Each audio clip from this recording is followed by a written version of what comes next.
2020, o ano da pandemia, pode também ficar conhecido como o ano em que as brasileiras se lançaram com mais força à política. E eu estou dizendo isso porque o TSE, Tribunal Superior Eleitoral, confirmou que teve um aumento considerável de candidaturas, não apenas em relação às eleições de 2018, que foram as últimas, mas também as de 2016, as últimas eleições municipais. Então, agora, em 2020, teve muito mais mulher concorrendo a uma vaga de prefeito e vereador do que 4 anos atrás. Mas o principal é que dessa vez elas não só concorreram, mas conseguiram, se elegeram. Mais mulheres se elegeram. Cidades que nunca tinham tido vereadoras agora têm, ou que tinham tido só 1 ou 2 vereadoras, conseguiram aumentar para 4 ou 5, aquelas um pouco maiores que tinham já 4, 5, até mais vereadoras, conseguiram dobrar o número de representantes no legislativo, e isso sem falar nas quase 650 prefeitas que foram eleitas. Eu sou a Cristina Grêmio, colunista da Gazeta do Povo, e esse não é um vídeo feminista daqueles radicais que desmerecem os homens. É que me chamou mesmo a atenção a quantidade de mulheres eleitas, especialmente vereadoras. Eu fui atrás de algumas explicações que eu trago nesse vídeo, além de trazer a minha opinião sobre o que eu acho que pode acontecer de diferente a partir dessa entrada com mais força das mulheres na política. Considerando que o Brasil tem 5.570 municípios, as mulheres ainda são minoria no comando das prefeituras. Talvez por isso os jornais tenham preferido destacar que apenas 12% dos prefeitos eleitos no primeiro turno são mulheres, embora esse percentual seja maior do que o de mulheres eleitas em 2016 nas últimas eleições municipais. E ainda haja a chance de mulheres assumirem a prefeitura em outras 6 capitais. Macapá, que teve eleição atrasada para dezembro por causa daquele apagão e que tem mulher concorrendo, e mais 5 cidades onde mulheres chegaram ao segundo turno: Porto Alegre, Aracaju, Recife, Rio Branco e Porto Velho. A gente tem que pensar que 100 anos atrás as mulheres nem eram autorizadas a votar. Eu falei disso num vídeo recente. Contei toda a trajetória das mulheres na política, as coisas foram acontecendo aos poucos, não foi fácil. Mas é preciso considerar que esse ano foram eleitas quase 650 prefeitas. Já tinha muita cidade comandada por mulher, mas o número aumentou agora em 2020. Vem aumentando, na verdade, gradativamente a cada eleição, e esta foi mais uma em que mais mulheres se elegeram. E tem curiosidades: a região norte, por exemplo, que é a mais isolada do resto do país, chama a atenção pelo engajamento feminino na política. Dos 7 estados da região norte, 4 podem ter mulher na prefeitura da capital: Rondônia e Acre, onde mulheres passaram para o segundo turno e vão concorrer às prefeituras de Porto Velho e Rio Branco; o Amapá, com a eleição de dezembro, que vai acontecer por causa do apagão mais tarde do que no resto do país, e como eu disse, tem candidata na disputa; e Palmas, no Tocantins, que já garantiu a reeleição da prefeita Cíntia Ribeiro. Ela era vice-prefeita, mas o prefeito acabou saindo, ela assumiu a prefeitura e agora se candidatou e foi reeleita. Já Roraima vai ter segundo turno entre homens, não tem mulher na disputa, mas proporcionalmente Roraima é o estado brasileiro com o maior número de prefeitas eleitas em 2020. Dos 14 lugares onde houve definição já de prefeito, 4 elegeram mulheres.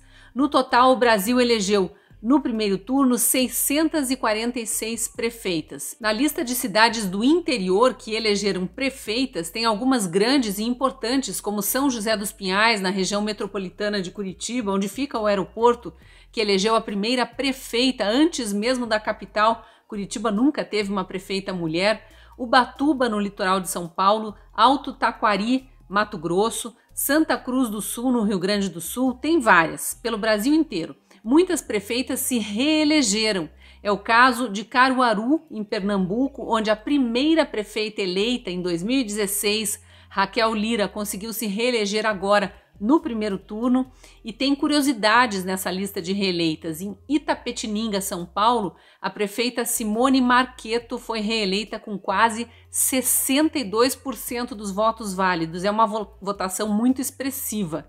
Em Tatuí, também em São Paulo, Maria José Gonzaga, uma senhora de 74 anos, que era prefeita, foi reeleita, vai continuar na prefeitura por mais 4 anos. Nas câmaras municipais, o avanço das mulheres na política foi ainda mais expressivo, não só pelo aumento percentual de 13% para 16%, mas também por votações expressivas, deixando inclusive muitos homens antigos na política para trás. E teve também aumento nas bancadas femininas. Nessas eleições municipais de 2020 foram eleitas cerca de 9.000 vereadoras. Alguns exemplos do que eu disse. Campina Grande, que é a segunda maior cidade da Paraíba, só tinha uma vereadora eleita em 2016. Agora elegeu 7, sendo que 3 delas estão no topo da lista de mais votados da cidade. Em Belo Horizonte teve a maior participação feminina de toda a história. Foram eleitas 11 vereadoras, é quase o triplo das que tem hoje, 4. Florianópolis tinha tido ao longo de toda a história da Câmara Municipal apenas 7 vereadoras, elegeu 5 de uma tacada só. Cuiabá não tinha nenhuma vereadora, elegeu 2. Em Curitiba, a bancada feminina tinha 7 vereadoras e elegeu 7, permaneceu com o mesmo número, mas tem 2 curiosidades aí. Entre as 7 eleitas, tem a primeira mulher negra eleita na capital do Paraná. E tem também o fato de que a maior votação foi a de uma mulher que concorria a uma vaga da Câmara Municipal pela primeira vez. Ela conseguiu uma votação tão expressiva que isso garantiu, pela regra do quociente eleitoral, vaga para mais uma pessoa do mesmo partido. E adivinhe, a segunda mais votada também era uma mulher. O partido nem tinha representação na Câmara, é o Partido Novo, e entrou logo de cara com 2 mulheres vereadoras. Por que isso deve ser comemorado por todos, não só por mulheres? As discussões nos parlamentos municipais devem ficar mais ricas, ganhar novas considerações, novos focos. A mulher tem um olhar diferente do homem. O homem pode, por exemplo, priorizar asfalto, trânsito, grandes obras, e mulher querer mais vaga em creche, mais preocupação, mais investimentos em saúde da família, um foco em novas áreas de lazer, onde possam circular crianças, idosos, além de jovens e adultos. Essas diferenças na forma de pensar a cidade, pensar as políticas públicas, podem inclusive refletir em mudança no direcionamento de investimentos das prefeituras. Isso porque o plano de onde o prefeito vai gastar o dinheiro arrecadado com os impostos passa pela Câmara Municipal. Os vereadores precisam aprovar e podem até modificar esse plano de orçamento da cidade. Os vereadores também são fiscais do prefeito. Isso quase nenhum eleitor lembra e muitos vereadores fingem esquecer.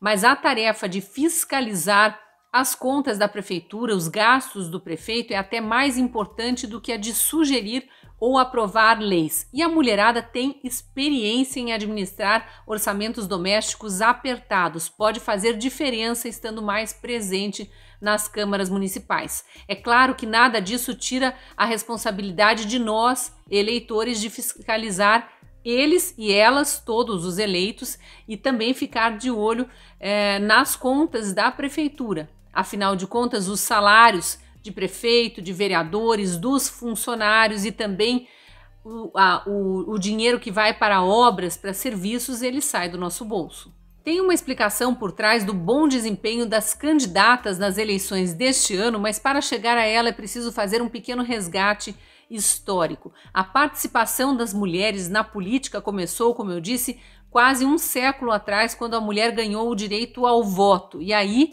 começou a ter coragem para se apresentar como candidata a concorrer a cargos eletivos. Mas por questões culturais, demorou muito tempo, foi muito lenta a entrada das mulheres nas disputas eleitorais. Até porque no tempo das nossas avós e bisavós, a maior parte das mulheres trabalhava em casa, cuidando da casa e dos filhos, não tinha mesmo muito interesse por trabalhos fora, que dirá pela política. Até 30 anos atrás, mais ou menos, eram pouquíssimas as mulheres no governo municipal, no governo estadual, nos parlamentos locais, né? E mais raras ainda, as mulheres deputadas federais e senadoras. Isso começou a mudar mesmo a partir de 1997, quando foi aprovada uma lei chamada Lei das Eleições, que passou a prever uma reserva de vagas por parte dos partidos, né, para a participação das mulheres nos cargos proporcionais, deputado estadual, deputado federal e também vereador.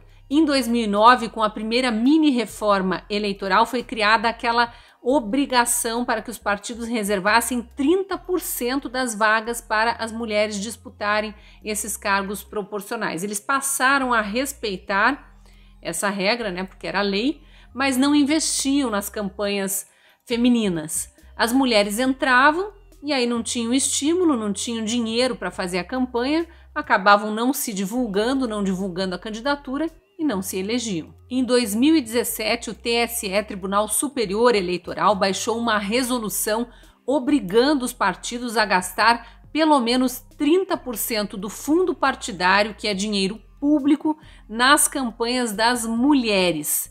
E o TSE ainda exigiu que os partidos criassem programas de estímulo, de incentivo à participação feminina nas campanhas, na política em geral.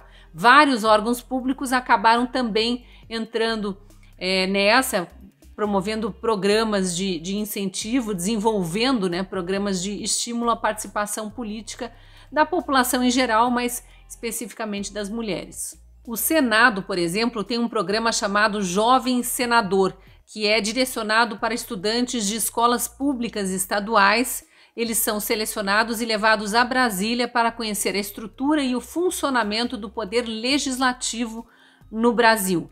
Segundo a agência Senado, uma jovem de 19 anos que foi eleita agora, em 2020, vereadora na cidade de Buritis, em Rondônia, foi uma das que participaram no ano passado desse programa Jovem Senador. Deu certo. Também parece estar dando certo a regra que obriga os partidos a direcionarem parte do fundo eleitoral para as campanhas de mulheres. Há casos de corrupção sendo investigados desde 2018, as famosas candidaturas laranja, em que mulheres foram apresentadas como candidatas, teriam recebido dinheiro, mas isso foi provavelmente desviado porque as mulheres não fizeram campanha, não receberam voto.